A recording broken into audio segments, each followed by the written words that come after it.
brainstorming segment, which is one of the components of our experiential learning in CIP.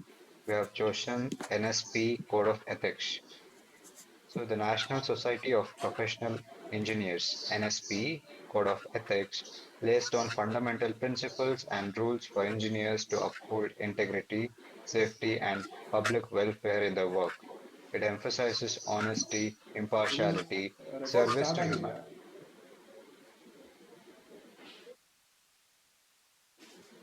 human. Airline. ಮತ್ತೆ ಎಲ್ಲಿಂದ continue resume ಆಗ್ಬಿಟ್ಟು it emphasizes honesty, impartiality, service to humanity, and professional responsibility. Engineers must avoid conflicts of interest, report unethical practices, and ensure the safety of the public above all.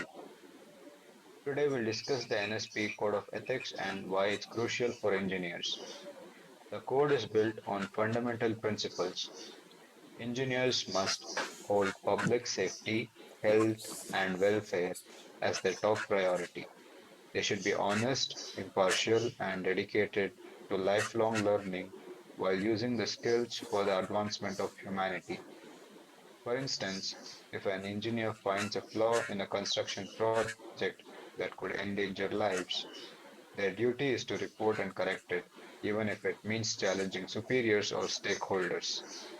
Ethics in engineering is it's not just about compliance, it's about responsibility, accountability, and trust. Now I will be discussing about rules of practice and professional integrity. Now that we understand the principles, let's discuss the rule of practice. Engineers must perform services only in the area of competence, issue truthful public statements, and act as faithful agents to their clients and employees. They must disclose conflicts of interest and prioritize public welfare over profit.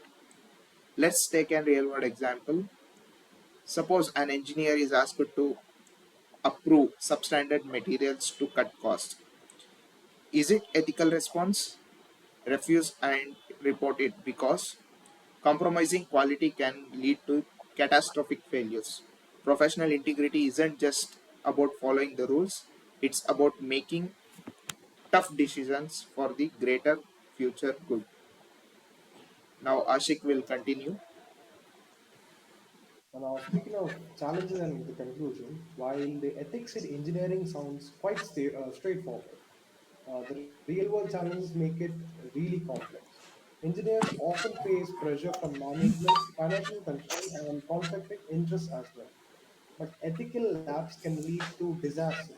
Like think of buildings collapsing, faulty medical devices, or even cybersecurity breaches as well. What could the solution be for this? Strong ethical culture, legal accountability, and continuous training as well. The NSP Code of Ethics is not just a guideline, it is more of a moral compass that ensures the engineers contribute positively to the society. So let's remember technology should serve humanity, not harm it. And thank you. Hello everyone. Debate topic is on Rafale Deal and the judgment and case. I'll be giving the judgment and the case overview. So the Rafale Deal case revolved around allegations of corruption in India's acquisition of 36 Rafale fighter jets from France's Dassault Aviation. The controversy was fueled by claims of favoritism, lack of transparency, and procedural violations. The Supreme Court of India ruled in December 2018 and reaffirmed in November 2019 that there was no wrongdoing in the deal, dismissing petitions for further investigation. Hero. However, However, the debate continues on issues of accountability, pricing, and procurement processes. Well, I stand in support of the Supreme Court's 2019 judgment on the Rafale deal. The Apex Court, after thorough scrutiny, found no evidence of corruption or procedural lapses.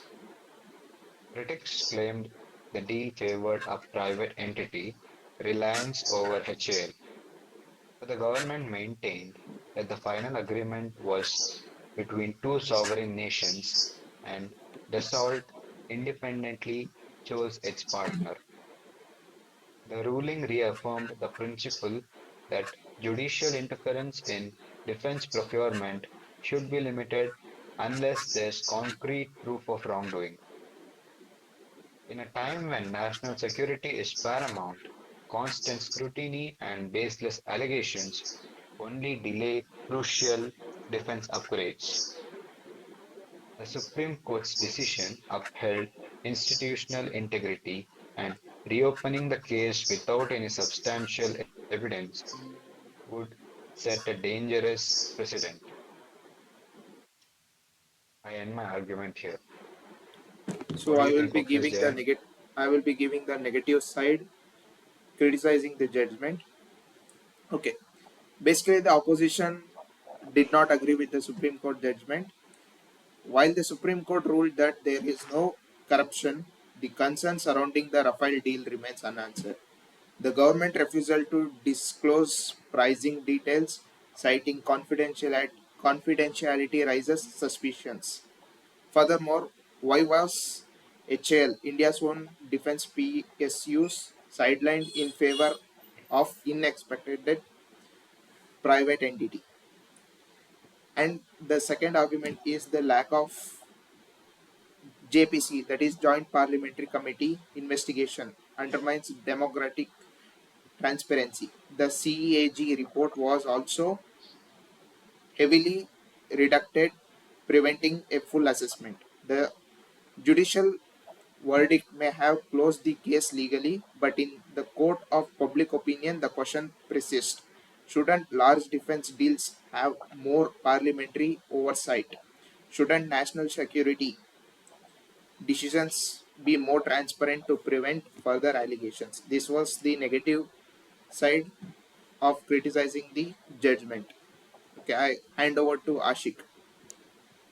Well, both the arguments highlight critical aspect of the controversy. On one hand, the Supreme Court's ruling provides legal closure, ensuring that defense procurement is not completely hindered by baseless claims. Meanwhile, on the other hand, the concerns over transparency, pricing, and procedural fairness cannot be ignored as well. Now, the real question is going to be, how do we balance the national security with accountability?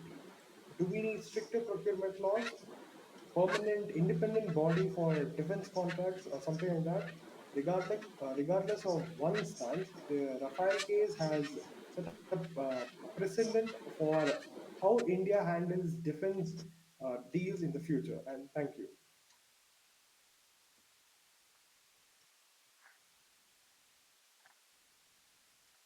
Cut ಮಾಡುವ ಸಾಕು next ಇವಾಗ